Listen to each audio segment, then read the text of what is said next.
Howdy doody everybody, my name is KevGuuey and welcome back to Catch Canvas. If you missed the last episode, you can click on the eye in the top of the video to watch the previous episode to get caught up. As our last days of freedom came and went, so too did the wave of peace that had washed over my housemates and I. The thought of the great Miyazuki-sama passing judgment on their paintings was too much for my housemates to bear. And although none of them would admit it, the stress was getting to them. The stress? What stress? Na-chan, usually absorbed in her manga, actually took the time to look over her completed painting. She started to second-guess herself when it was already too late for her to make any alterations, which in turn gave birth to anxiety she could do nothing about. Ooh. Estelle, equally worried about her finished product, tried to distract herself by reapplying her makeup, reading magazines, and acting like the gyaru she claimed to be. Why? Why? Don't do that. Whenever she was alone, however, or at least believed herself to be alone, she too would creep into the classroom to check on her painting, cursing herself for not paying more attention the first time around. Last but not least, there was Dawn. Her painting required no alterations, contrary to her belief, and she did not even think about checking on or touching up her finished painting. Be that as it may, the thought of having her work judged caused Dawn to lose sleep, and in turn, she became sloppy. More than once, she was found in one of our bathrooms, underwear in her hands, having fallen asleep while partway through the deed at hand. Partway through the deed, not sure what that means. Like so, every member of my uncle's class showed signs of succumbing to the stress in their own way. So with Judgment Day now upon us, and my housemates' anxiety at its peak, every one of us was looking forward to this day's inevitable conclusion. Ooh. After taking yet another look at the girls' paintings for them, I returned to the cabin once more. We had all been awake since early in the morning, so this was not the first time I had checked, nor would it be the last. No matter what assurances I made, they were simply too nervous to listen. So, how did it look? It's awful, isn't it? I must have missed something. Miyazuki-sama is going to fail me for sure. No, I doubt it. Your painting is great, Dawn. There's no way it'll fail. What about Na-chan? Will Na-chan pass? Even if her manga matters more, Na-chan still doesn't like the idea of failing. It's fine. You won't fail. Just have a little confidence in... And mine? How does it look? Should I have done another practice painting after all? Oh god, I knew I should have done more prep work. I was too hasty, wasn't I? For crying out loud, you three, give the last-minute meltdown a rest already. You did your best, and that's all anyone could ask of you. So just sit back, relax, and wait for... Knock knock. Is that? It couldn't be. Interrupted by the rare sound of knocking on the cabin door, our attention was drawn to the cabin's entrance. It's a robber! The thought on everyone's mind was obvious. There is only one person who would be visiting us, especially on this day. Santa Claus? As if summoned by our discussion, my uncle had returned. Santa Claus!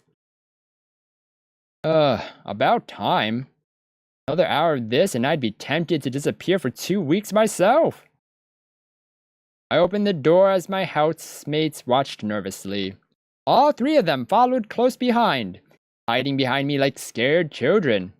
The moment they laid eyes on our visitor, however, their excitement and anxiety faded away in an instant. Yo, good to see you, KevGuuey.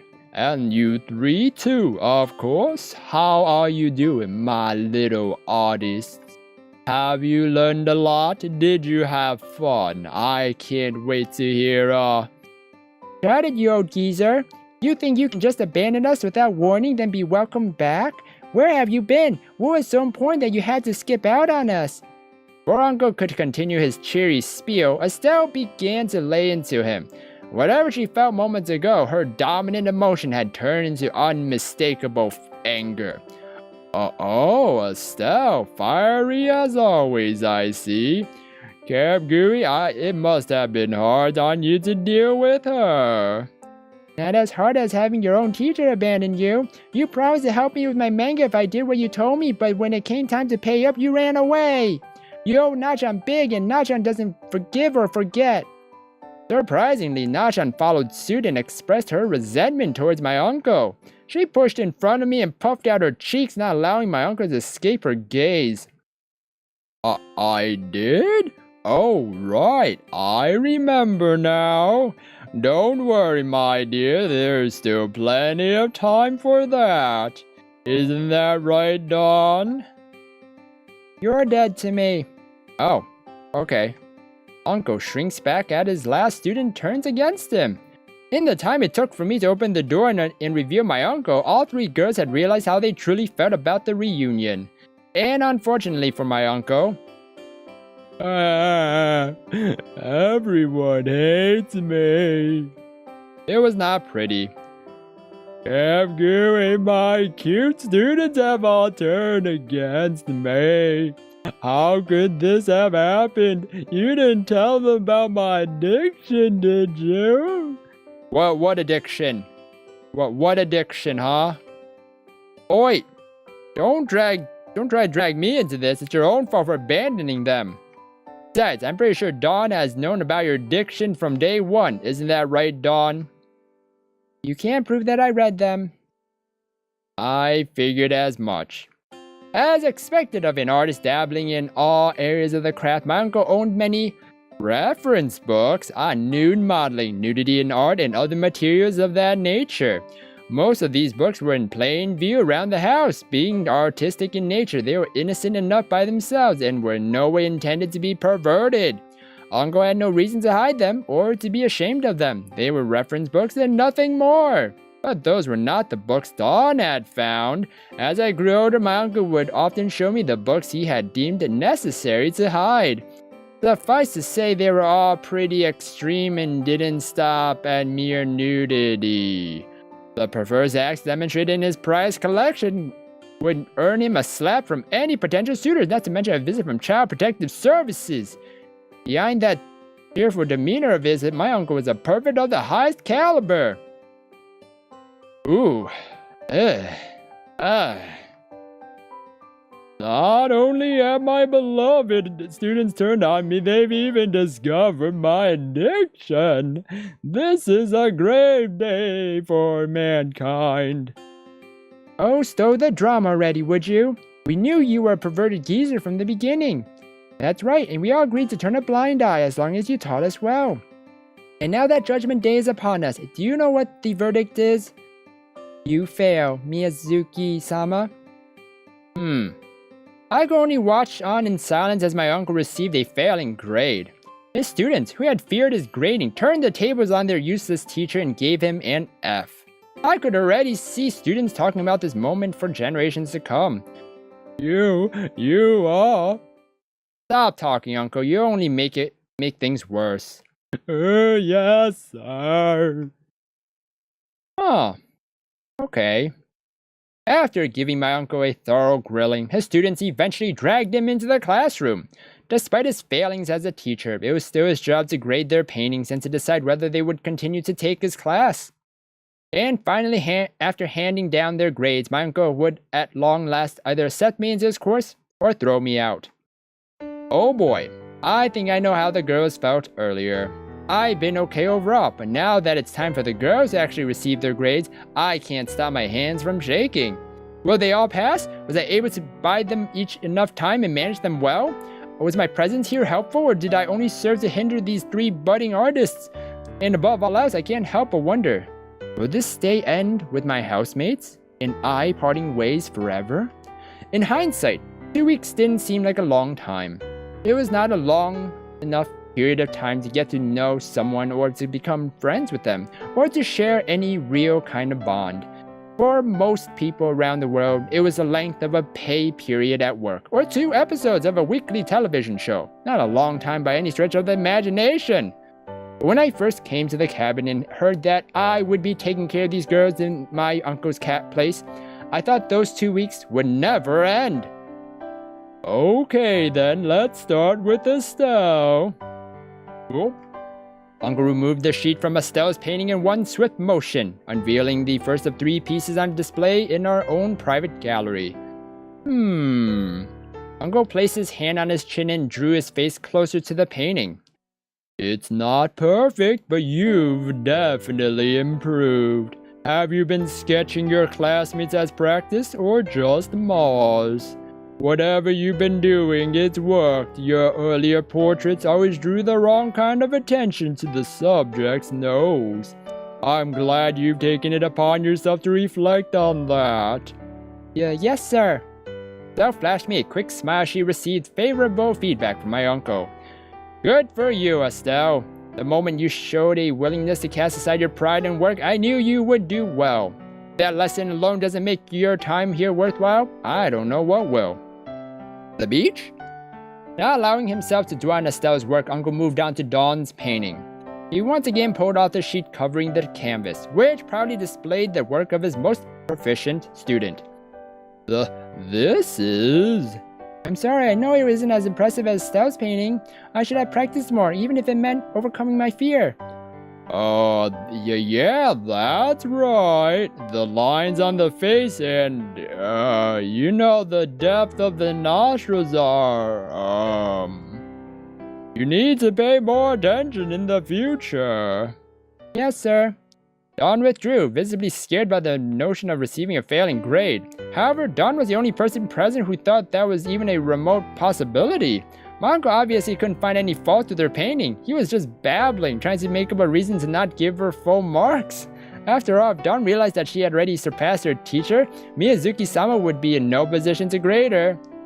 Moving on. Last but not least, we have the aspiring mangaka Nachan. Yoki. Uncle made his way over to the final canvas, throwing aside the sheet, covering it without a moment's hesitation. Oh ho ho! Now this is remarkable. Did you really paint this now, or did you steal one of Dawn's rejects? Now? Hey, stop that. I told you to call me Na-chan. Now is dead, and Na-chan would never steal from her friends. Oh, is that so? That's right. Well then, Na-chan, I must say, your progress is staggering. And Na-chan's is? It is? Albeit imperfect, this painting is a far cry from Na-chan's earlier works. Would you believe that she painted Mona Lisa as a magical girl with a frilly pink dress and a scepter?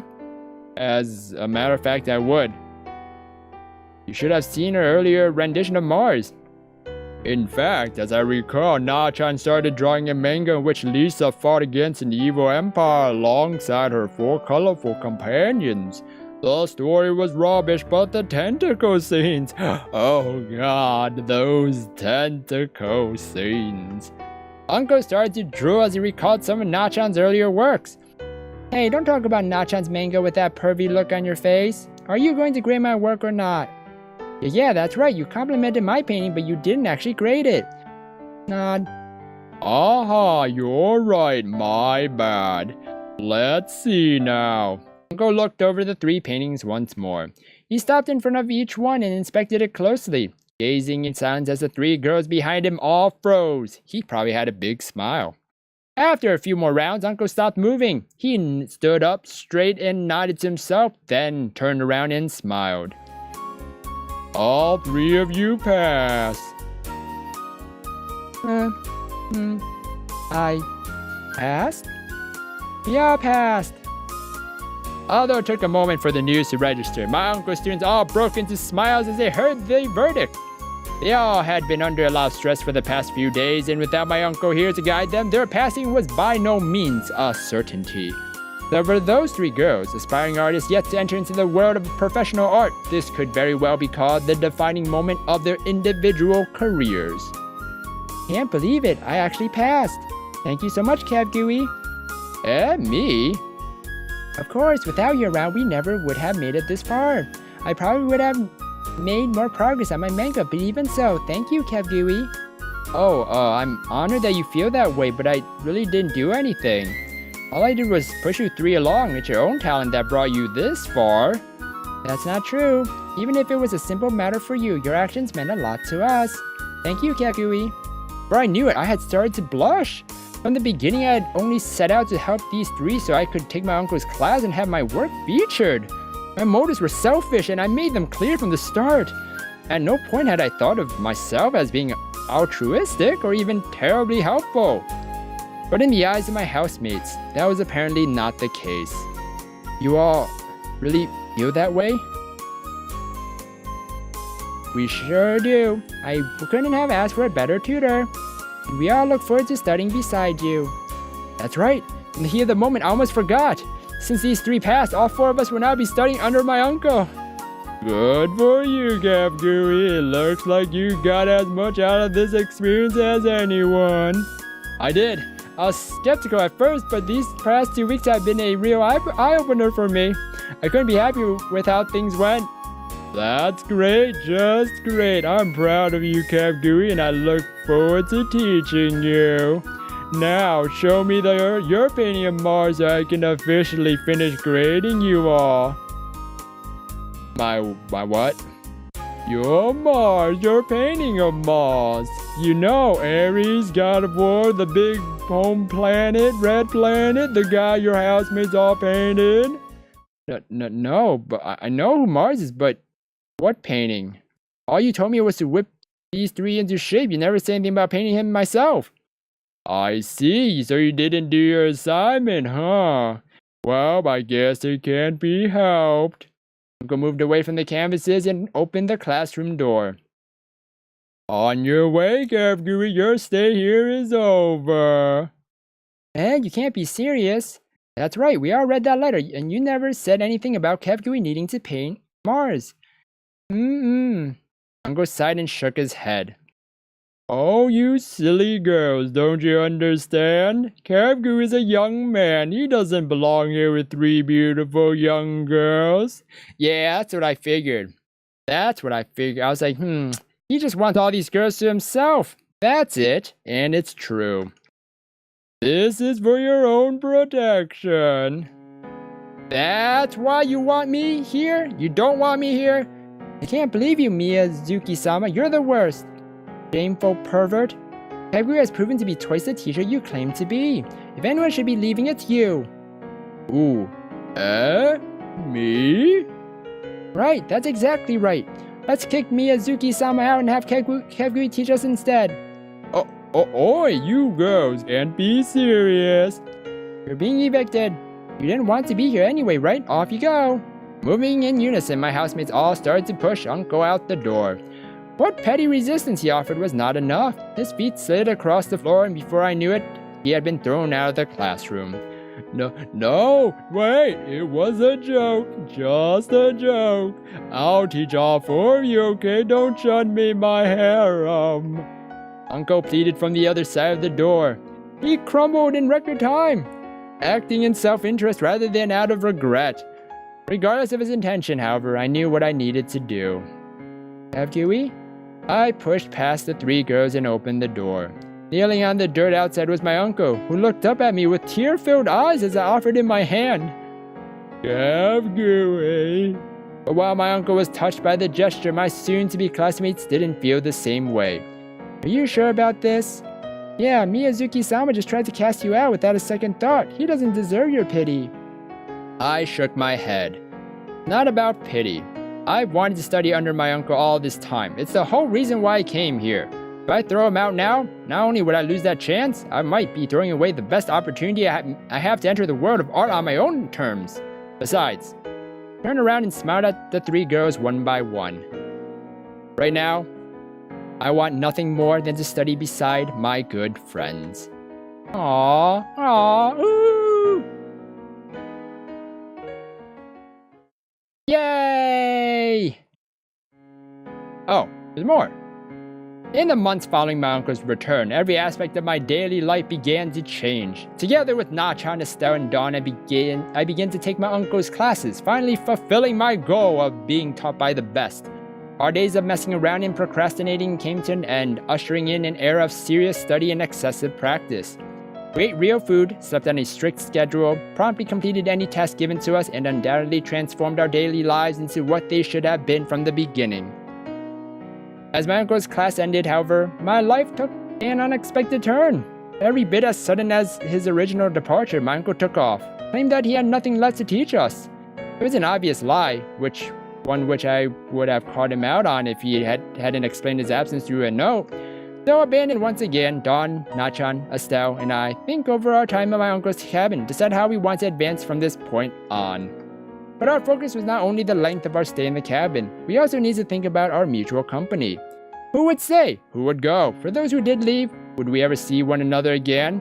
It was a difficult choice to make. After spending so much time together, none of us wanted to part ways so suddenly. Even so, we knew it couldn't last. Our lives wouldn't remain frozen in this time or place forever.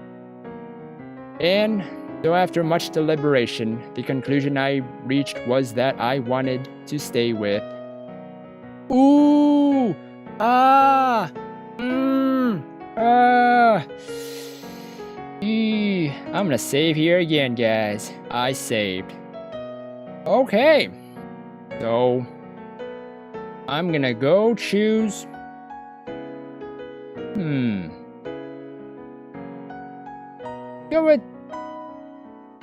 Go with Estelle.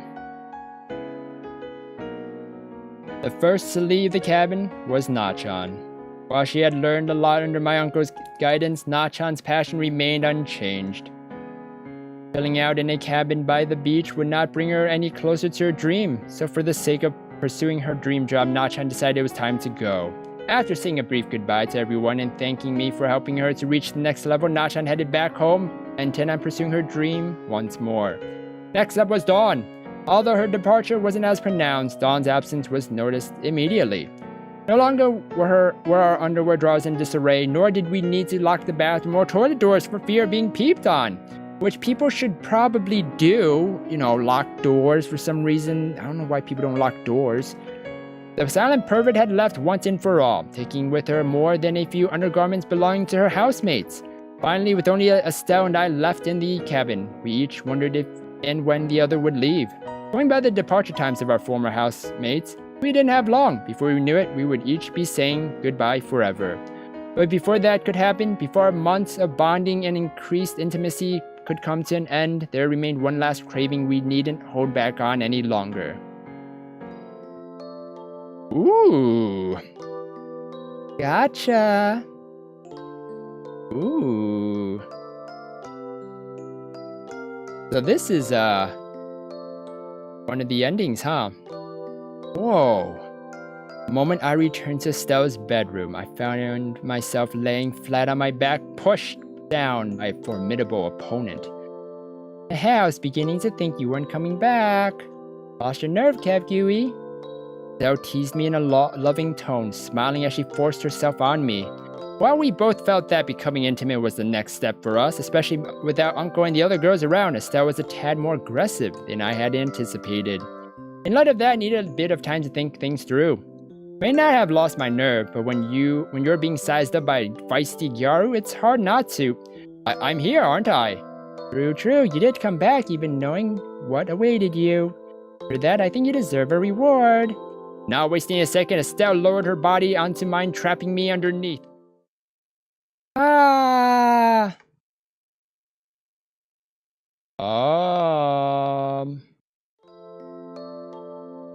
After the day Estelle and I finally became intimate, Estelle left without saying a word. Just like our housemates and my uncle before them, Estelle vacated the cabin in which we met, leaving me alone in a big empty house. For a while after that, I stayed in the cabin. I busied myself with menial chores that learned how to fish and otherwise spent my time painting. It was a lonely life, fulfilling sure, but definitely not one for the weak of heart. Even I was beginning to think I should return home. My housemates would not be coming back anytime soon, and there was no way of knowing when my uncle would show up. Filled with Those dreary thoughts, I idled my days away, pining for the companionship I had experienced all too briefly. Before I could give up completely, however, an unexpected visitor showed up on my doorstep. For the first time since I had begun staying in my uncle's cabin, the mailman paid me a visit, carrying with him a single letter. No sooner had he left than I tore open the letter, my eyes bulging as I read and reread the letter in its entirety.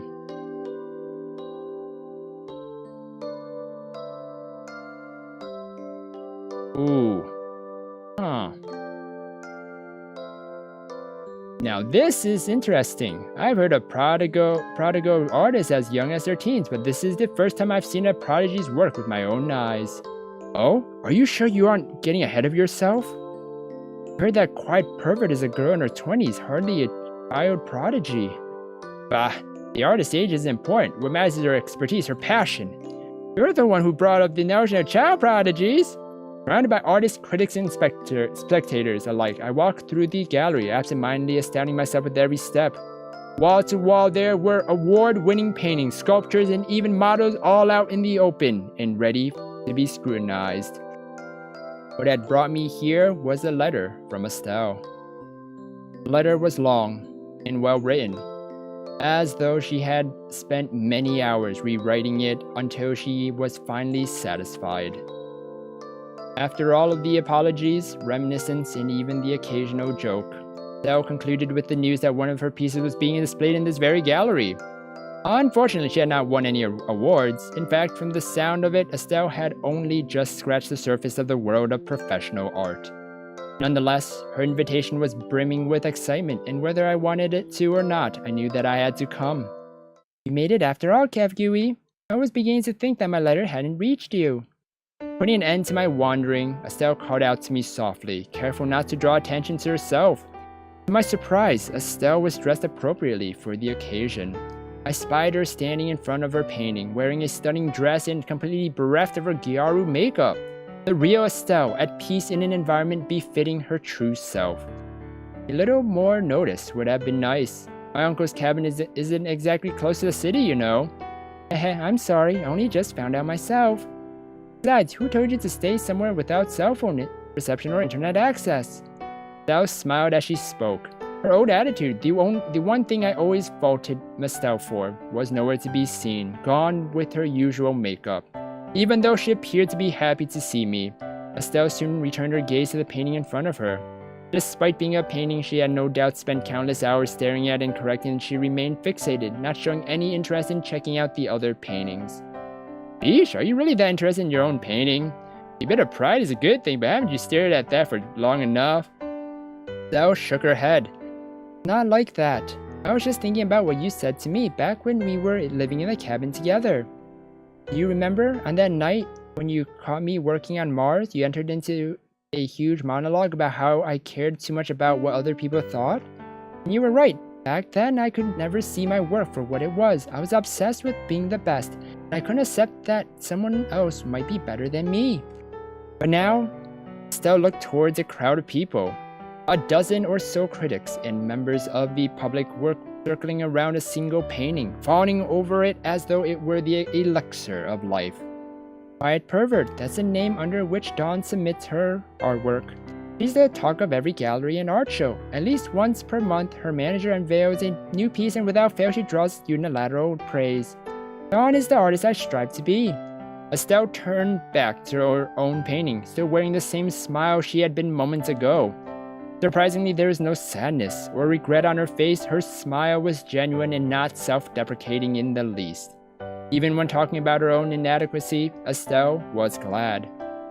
I realize that I'm not the best artist. I'm not even the best in this gallery. But you know what? I'm okay with that. I poured my heart and soul into this painting. I used everything you taught me. I identified my failings and I started over once more. And the result of that persistence and my meticulous, goal-oriented, unbreakable focus is a work of art. Estelle finally turned away from her painting. She faced me head-on, staring straight into my eyes as she adopted a complicated expression. KevGuuey, I'm sorry for leaving you alone like that. The truth is, after the two of us started to grow more intimate, I became scared. I've always been a bitter, jealous person. I was so consumed by pride and distracted by others that I would never focus on what truly mattered. That's why, before we met face to face once more, I wanted to become a better person, someone worthy of your time and affection. And today, after proving to myself that I'm no longer who I once was, I believe I have finally become that person. Estelle clasped her hands in front of her lap as she strained her back. The mixed emotions adorning her face were now gone, replaced once again by a soft smile. KevGuuey, I asked you here because I wanted to share my accomplishment with you and to ask you to continue doing so indefinitely. I've already agreed to sell this painting. It didn't fetch as high a price as I hoped, but it's enough to afford the down payment to an apartment for two.